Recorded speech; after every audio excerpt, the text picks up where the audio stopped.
Welcome to Human Potential at Work, the show where we explore social impact, inclusion, and empowerment of everyone, including persons with disabilities. Get ready to be inspired, hear success stories, and learn tips and principles for bringing out the best in everyone. And now, here's your host and CEO of Rue Global Impact, Deborah Rue. Hello, everyone. My name is Deborah Rue, and this is Human Potential at Work. Today, my guest joining us is Emily Golden, and she is an author and she's an entrepreneur. She's a mother. She has lived experiences with disabilities, what we're going to talk a little bit about. And I'm just going to say chronic back pain, but Emily said there's a whole lot more to it than that. She also has two beautiful children that both have Tourette's syndrome. And so she's definitely part of our community and proud to be part of our community. And her organization is called Golden Resources, and she is an executive and career coach. So Emily, welcome to the program. Deborah, thank you so much for having me. I'm so excited to be here. Yeah. So Emily, tell us a little bit more about who you are before I really want to talk a lot about the book and your life experience, but tell us more about who you are. Sure. Well, I'll start by saying who I am is a mother at the heart. I remember when I gave birth to my oldest, who's now 16, my grandmother said to me, "Today is the new beginning of the rest of your life. You're only as happy as your least happy child." Now, I don't necessarily ascribe to that at this point, but I start with I am a mother because my children are my heart.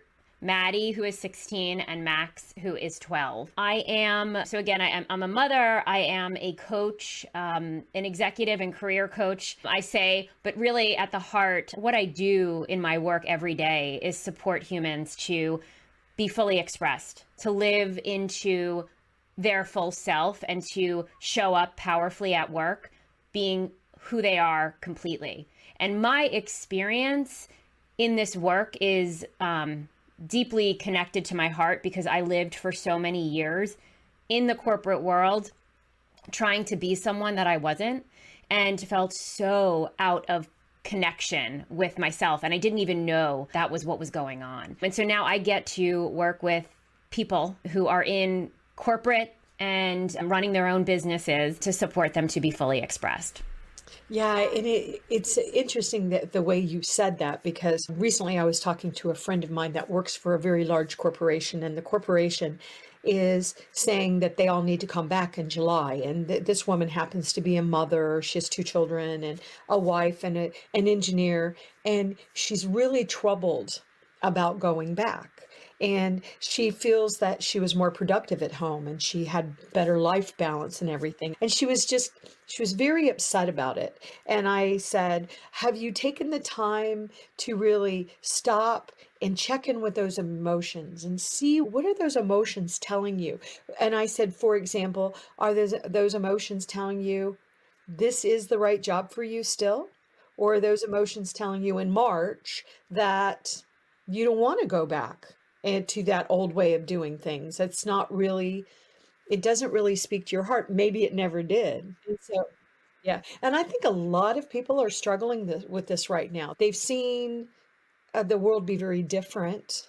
And now I think a lot more of us are saying, well, wait a minute, who is in charge of my life again? I would think the work that you're doing right now, Emily, which is why we wanted to have you on the show, it is more needed than ever before. So I didn't know if you're starting to see, I assume you're also seeing this.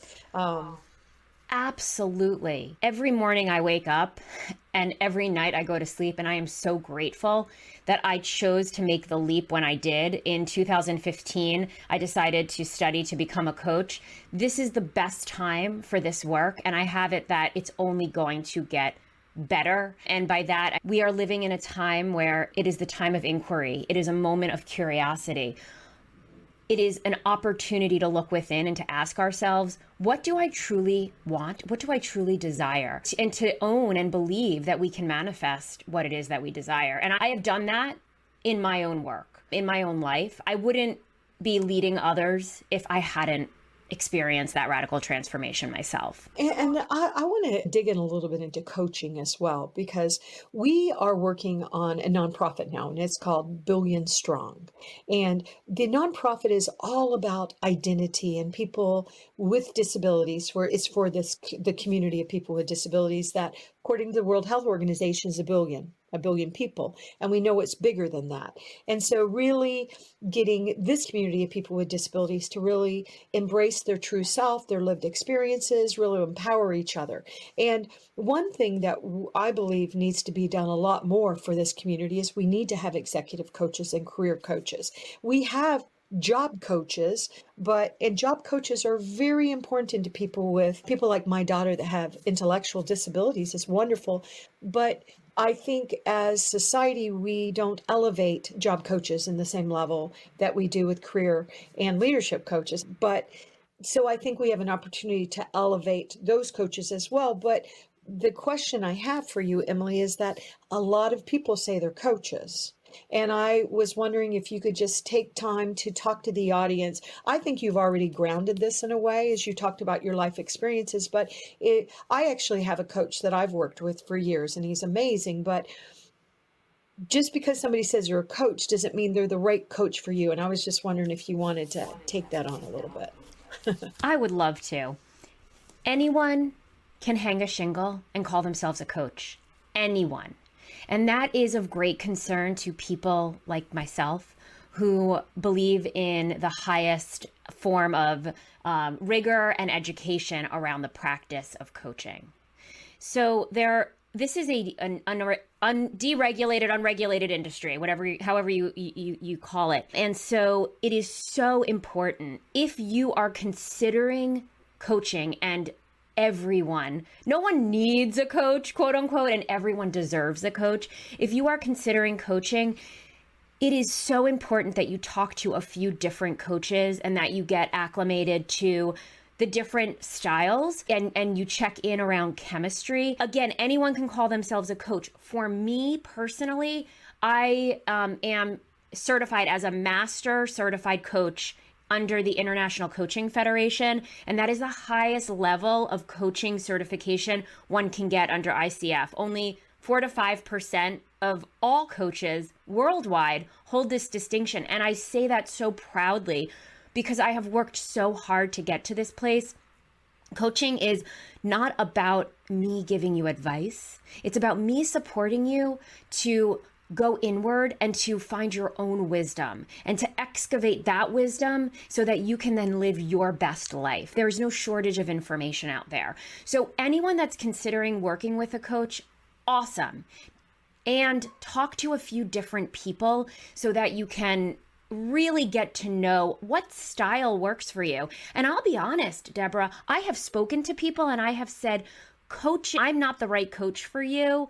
And I've recommended other coaches. I've recommended other modalities. It is a really important question. And I truly believe that as we move into the next year, 5 years, 10 years, it's going to become very popular to have a coach because people are going to recognize it's like the rocket fuel to life. Mm-hmm, mm-hmm. I agree. And I think we used counseling for some of this in the past.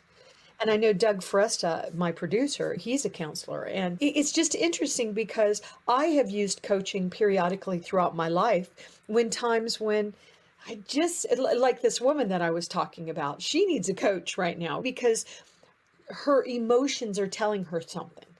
And you can just say, I'm just so stressed by this, because there's a lot of fear right now in the world. But I think we need to stop sometimes and say, what are my emotions telling me? And that's when another perfect example of when a coach can be perfect for you, because a coach can sort of call BS on yourself. It can cause you to think differently, I guess is the way to do it. So I think coaches, they're critical. We've been using them at the CEO levels and people be very successful for years. And I'm glad that everybody's starting to figure out that everybody could benefit from a coach. Well, and I want to be super clear because people come to me often and they want to know the difference between therapy, counseling, and coaching. So just to be clear about what coaching is, it's a forward-focused conversation. It's internally focused, so yes, emotions come into play, and it's externally focused. So we're also looking at what's going on in society, culturally.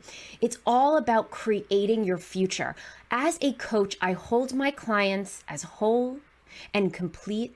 They are not broken, in need of being fixed. And it's a very empowering relationship. I am also not the expert in my client's life. I tell my clients, you count on me to be becoming more of an expert in Emily's life every day. Because when I'm doing my work, I can support you to do your work.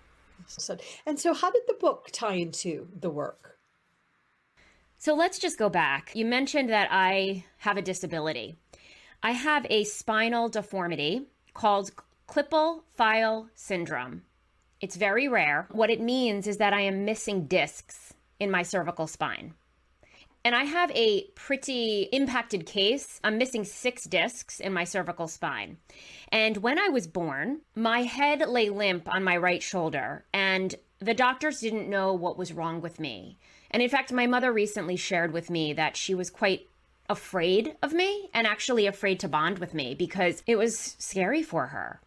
And when she asked the pediatrician, what is wrong with my baby? The pediatrician said, sue the manufacturer. Like, really, true story. And she was so scared. Fast forward, my mom and I have a beautiful relationship. We've had tremendous breakthroughs. But this is how I came into the world. I held myself as broken and in need of being fixed. But I always had this determination. My road from the beginning was rocky. I finally was able to hold my head up straight at the age of 1, but I was delayed in terms of my speech. My vision was off. I had learning disabilities, but I never gave up. And my parents would just watch me. And a lot of it was my mom really supporting me to be the best I could be. But I was really, like, by the time I had my daughter, and actually after I had my son, I was really fatigued. I had been running on willpower and running on fumes. And I had perfected being a perfectionist, kind of fitting in the box. And when my daughter's diagnosis of Tourette came in 2010, I said to my husband, I can't go on like this. I was in corporate, and of course, because I am who I am, I was ascending the ladder, and I had a great future in human resources, but I was unhappy. I didn't actually love the work I was doing. But remember, I lived this life of fitting into other people's box of what I should be doing. And when Maddie was diagnosed, I said to my husband, I can't continue to go to work and be soul sucked and then come home and watch my daughter tick and have these, it's not just the neurological issues, it's also mental health issues, and not know what the future holds and be in that space. I was just truly uncomfortable. And so that started me on a journey of figuring out, what did I want to be when I grew up? Because my initial reaction, and I'll be completely honest, was I can't live through this. And I wasn't actually suicidal, but I did say that to my husband. I don't think I can go on. And he said to me, that'll be great. So you'll be gone, and I'll be left with this child who I have no idea how to handle, like that. And of course I have thought, that's not actually what I'm committed to. So that began a journey. 2015, I found coaching. I thought maybe I'll become a coach, but really it's probably just great for me to go through some transformation. And that's what led to the new golden rule. In my transformation, so I went through this rigorous coach training program, also went through transformation in that process. And what I found is that the thing I craved the most was time for myself. The thing I craved the most was asking for what I needed, like silence and stillness and going within. The thing I craved the most was to be able to access the inner wisdom that I had been batting away for all of those years. And it was a combination of my own coaching, working with my own coach, working with other people, finding stillness, creating a vision for my future, that I realized that I wasn't alone. So many people out there are handing off their power to other people to tell them how to live, and they're coming up empty.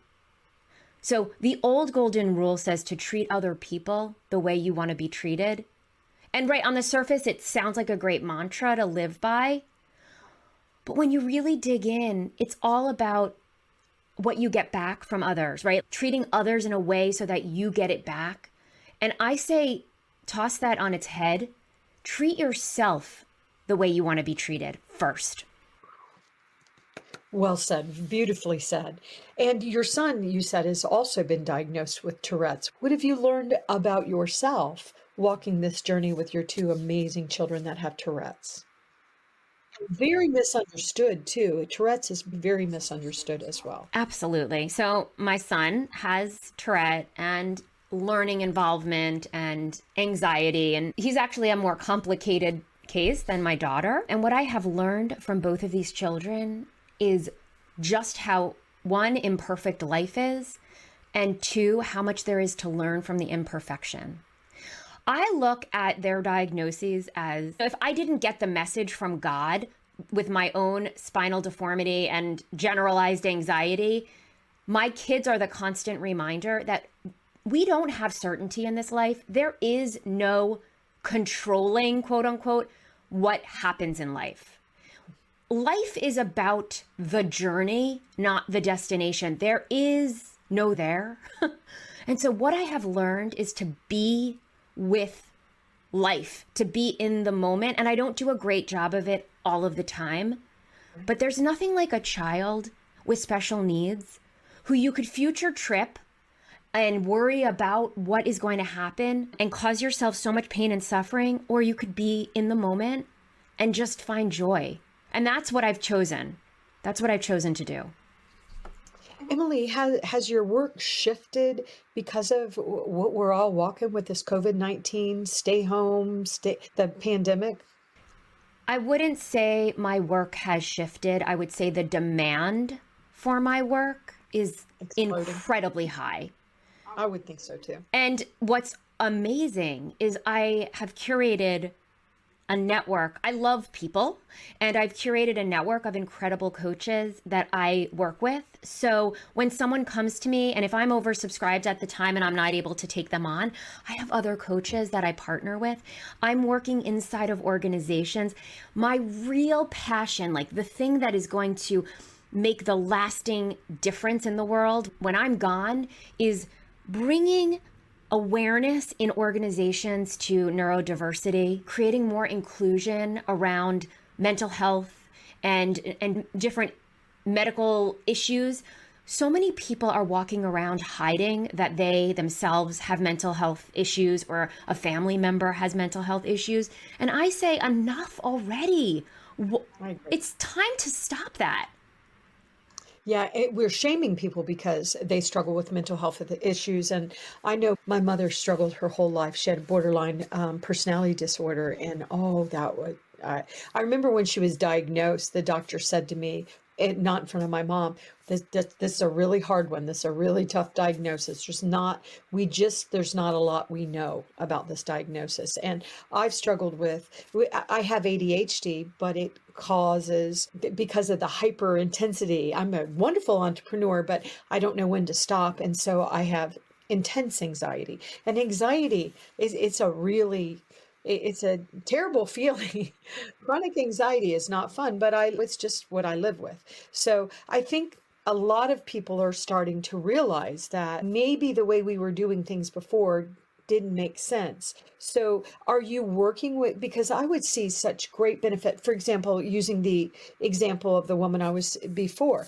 The reason why I use the example is she's a younger woman, and she's a woman that she actually is a woman with lived experiences as an African American as well. So these gigantic corporations want to hire these neurodiverse people but then they are not listening to what the individuals are saying. Once again, I see what's happening with this woman. Hopefully she has a coach, but I imagine what she's going to wind up doing is going to quit this big technology company, and somebody else is going to get her because she doesn't feel heard. Do you work with corporations? Because I think corporations need to hire you, Emily, to create programs, because this is not just one person. There are so many people that are saying, wait a minute, I am not going back to what it was before. You talking to me like I don't matter, blah, blah, blah, all the, yeah. Absolutely. So I do work with corporations.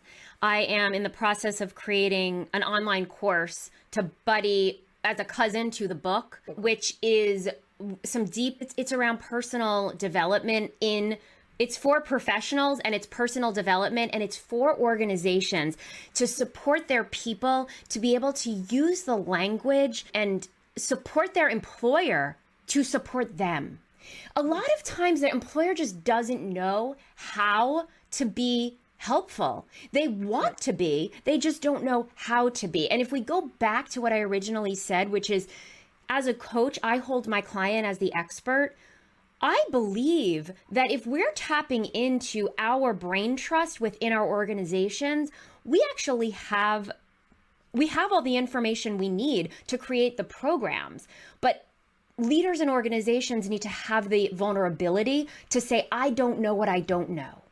And so it's a combination of both the individual and the leader to come together. Yeah. And I know in this new organization we're creating where it's all about identity and really wanting to embrace who we are and empower ourselves and others, because people aren't broken. They're not broken. We need to stop telling people they're broken. They're not. People are humans and our brains work in all these different ways. Your children with Tourette's, they are not broken. They're just using their brains differently. Speaking of thing. Speaking of the Tourette thing, you had mentioned that Tourette is wildly misunderstood. Yeah. Wildly misunderstood. People hear Tourette and they think it's a joke thing. Yeah, someone who is cursing. Right. And I have spoken out many times on this topic just to people in my life who will make comments to educate. And I don't judge other people for their lack of awareness. I relate to it as an educational opportunity. And I'm really proud of my daughter, particularly at 16, because she talks about it the same way. She doesn't get angry. She just says, you're misinformed. You don't understand. Only a small percentage of people with Tourette have corporalia, which is the tic where you feel compelled to say curse words. That's only a small portion. Tourette is characterized as vocal and motor tics, which means it could be throat clearing, it could be sniffling, it could be repeating words, it could be saying a word, it could be saying phrases, and then motor tics could be like eye rolling, neck jerking, moving your hands. So tics can look in all different ways. But again, the other thing that's unknown often is 60 to 70% of Tourette cases also have a comorbidity of a mental health condition, ADHD, OCD, anxiety, an ODD, oppositional defiant disorder. Usually there's like some concoction in there. A lot of times we also see learning disabilities. So. Yeah, and it is Tourette's hard. It seems like it would be hard to diagnose because, like you said, it mimics other things and there's other conditions related to it. So I don't know if that's true. It can be difficult. By the time we got my daughter to our wonderful neurologist, it was a textbook case. She had started with the eye rolls and then she started with the throat clearing, and she had a lot of the typical behaviors. And so once we were able to identify it with her, it actually made it easier to diagnose my son, because when you have a child that has TS, depending on the gender of the next child or other siblings, there's a higher percentage chance that the other child has it.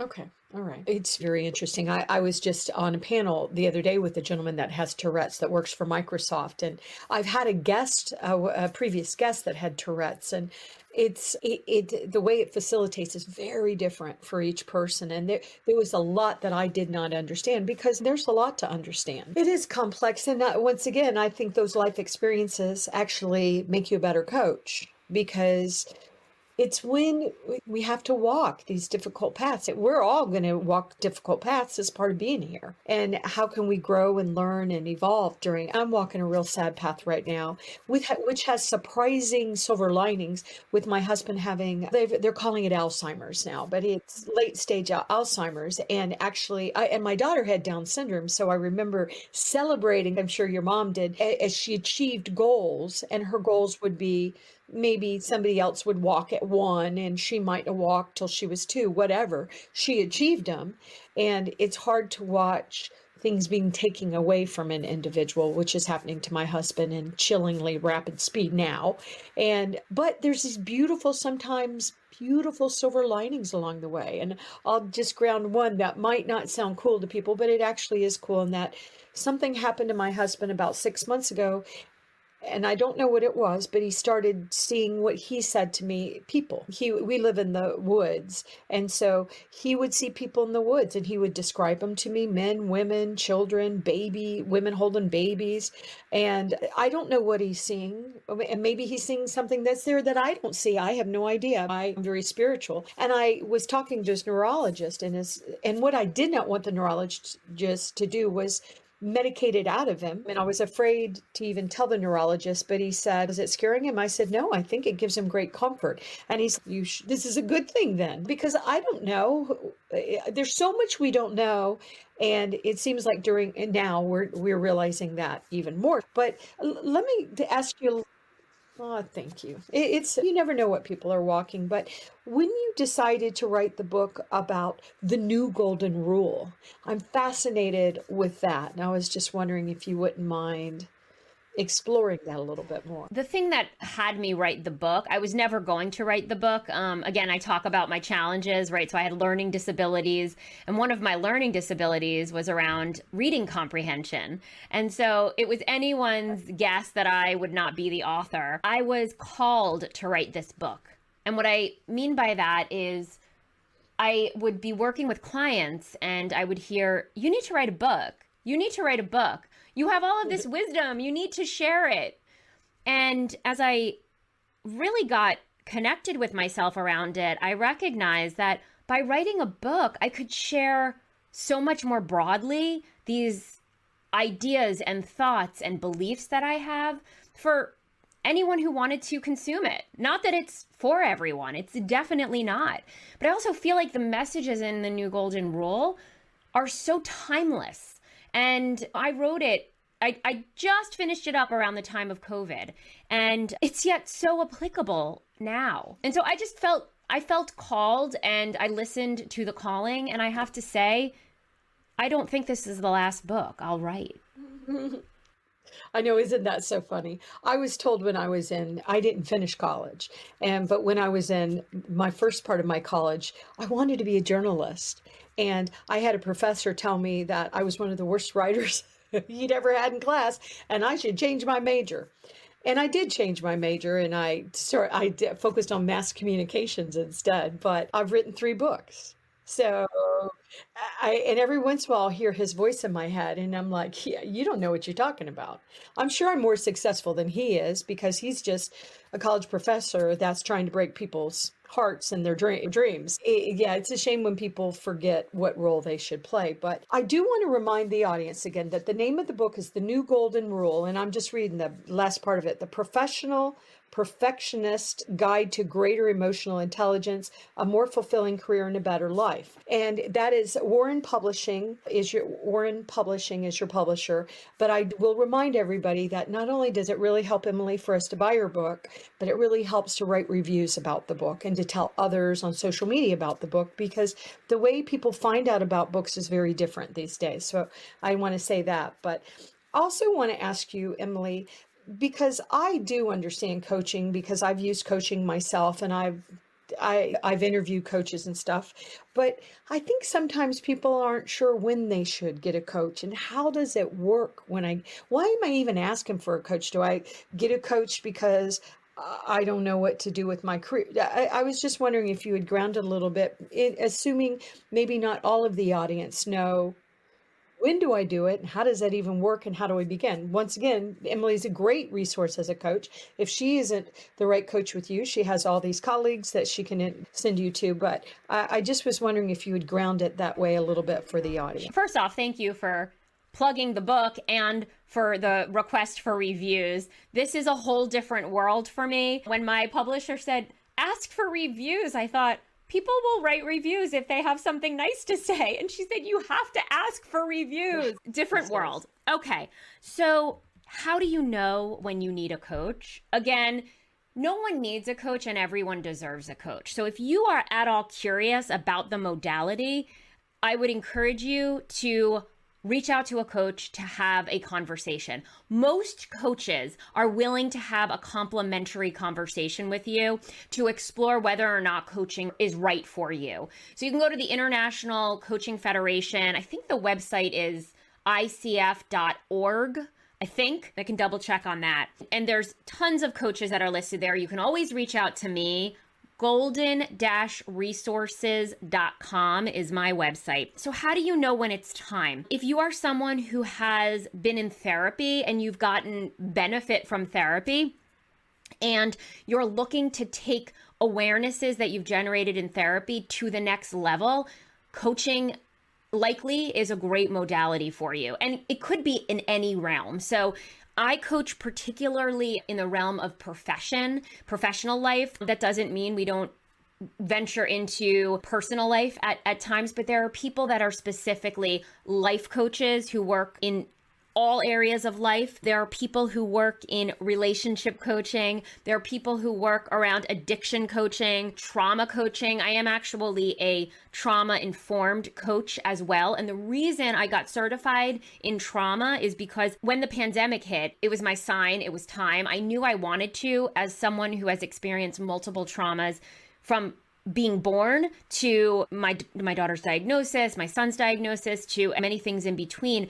I felt it's really important to shine a light on what trauma is, big T, little t. And so there's coaches that work specifically in that realm. COVID made me think, gosh, so many people are going to have experienced trauma in their professional lives, having been at work one day in the office and then now at home, that I wanted to have some facility to be able to support them in that. If you are noticing that you are stuck, you're feeling like life is okay and there's more for me, or in your career, you're in a rut. You're just professionally in a rut. You're thinking, I probably need to leave my job. And it's not, and you've left jobs before and you're questioning, is leaving the job going to actually satisfy me? Because I've left jobs before and I've been in this place before and now I'm in this place again. And am I repeating old patterns? Coaching is a beautiful modality to reflect to you your blind spots and support you to create lasting shifts. I'll say to my clients at the beginning of our engagement, I am here to serve you, not please you, which means I'm going to say to you the things that no one else in your life will probably say, and know that I'm coming from a place of love and stand for your best life. So you're stuck in a rut, or you're just feeling like life looks great on paper, yet in my heart, I don't feel that way. Coaching could be a great modality. And how does it even work? So I meet with my clients. First off, I have a particular way of working with clients that over the past 5 to 6 years, I have honed that I know works really well. So I'm probably more maybe quote unquote intensive than other coaches might be. And yet it supports my client to radical and faster transformation. So I meet with my clients either once a week or 3 times a month. We meet for about an hour. I am available to my clients between sessions, and I call that spot coaching. I form deep connected relationships with my clients, and so do the other coaches that I partner with, because the coaching relationship is a mirror of other relationships that an individual has.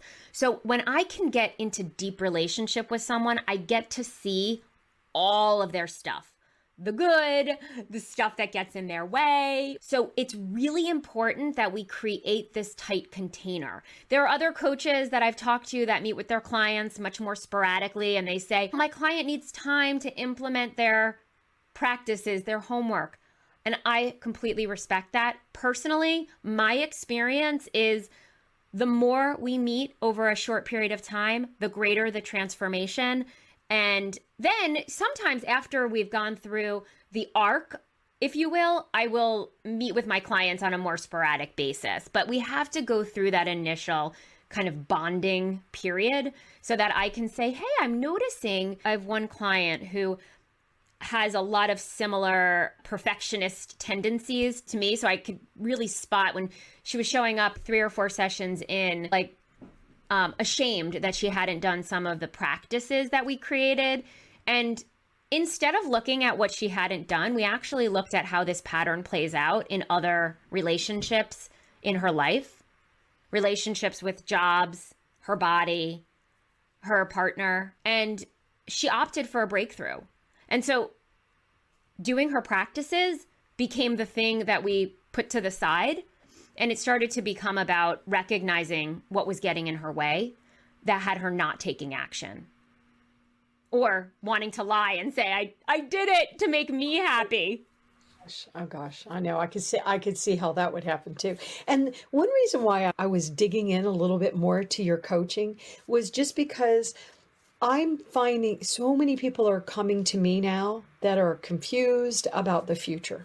And so many people, I'm really shocked at the numbers. And I think more and more people need a way forward. And I really like your background, your lived experiences. I like the way you talk about it, you know, what you say in your book.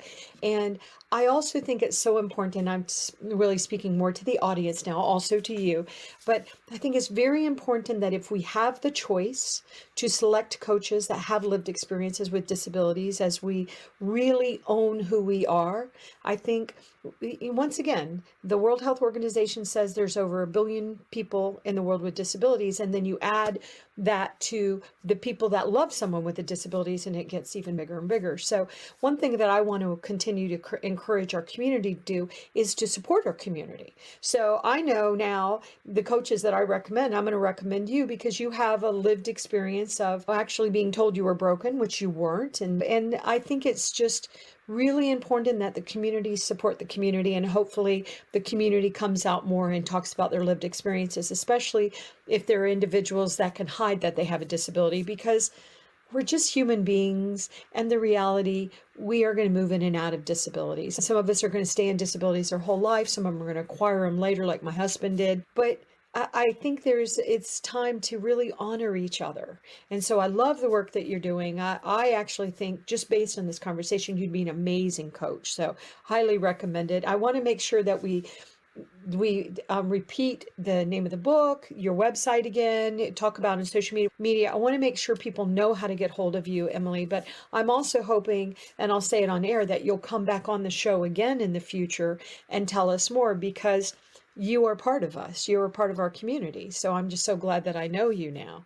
So absolutely. Deborah, thank you so much. And thank you so much for what you're doing for this community and who you're being. You are a role model. And by putting your experience on loudspeaker and bringing others like me on to put our experience on loudspeaker, we're normalizing what it means to be a human with a disability. We are humans.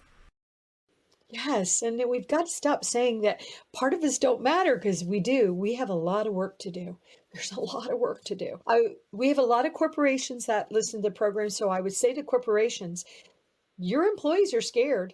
So one way you can help your employees is by making sure they have access to Emily and her book and her courses and the things that she's doing, because your employees are scared. Absolutely. Your employees are scared. Employees, they want to be heard, they want to be seen, they want to be known, whether they have a disability or not, especially right now. So the book, you can get it if you go to thenewgoldenrule.info. You can access the book on through a few different sellers. If you want to go to a small house, you can go to Warren Publishing, you can buy it on Amazon, barnesandnoble.com, and you can always, through that site, find a way to connect to me if you're interested in having a conversation. Good. And are you on LinkedIn? I am. LinkedIn is my platform of choice. That's where I play. I am also on Facebook. So Golden Resources and Emily Golden. You can find me on both platforms. I am on Instagram as well. So that's got to be on social Golden media. Resources MCC, I believe. But I might have that hashtag wrong. Yeah, and if you want to send us them, we'll make sure that we put them with the description of the show, just so that people can find you easily. But we'll also make sure they have the links. But Emily, thank you so much for your work. Definitely want you to come back on the program again. I think it's really important to talk about these topics, because I think sometimes people think a coach would be for somebody else. I'm not rich. I can't be. And we're given so many messages over, the years, that we actually have to undo these messages, and we have to really focus on what we want to do with our lives instead of listening to what everybody else is telling us what to do with our lives. I just think your work is more critical than ever. So Absolutely. I really appreciate it. Thank you so much, Deborah. Yeah, thank you, Emily. And once again, tell us your website before, and then we'll end the show. But one more time, So the book can be purchased at thenewgoldenrule.info. My other website is golden-resources.com. All right, cool. Very easy. All right, cool. So I'm bringing you guests like Emily because we all need to live our best lives. And we all need to make sure that our loved ones are living their best lives. And these are resources. And I'm also hoping that Emily will do courses for Billion Strong so we can get her work out there too. And this is the way we change the world. We support each other, we empower each other, and we help each other. And the world will work better for more of us. So thank you so much, Emily. And absolutely, Deborah. Thanks really again for having me and for what you're doing in the world. I am honored to come back. Good. And special thanks to Doug Foresta, my producer in the background, who keeps us on air. So thank you so much to the audience, and I will talk to everybody soon. You've been listening to Human Potential at Work, brought to you by Rue Global Impact. Make sure to subscribe to the podcast on Google Podcasts, Apple Podcasts, or wherever you consume your audio. To learn more about Rue Global Impact and the services we provide, visit rueglobal.com. To learn more about how you can become a sponsor of Human Potential at Work, email David at rueglobal.com. That's David at rueglobal.com. Thanks so much for listening, and we'll be back next time with a new episode.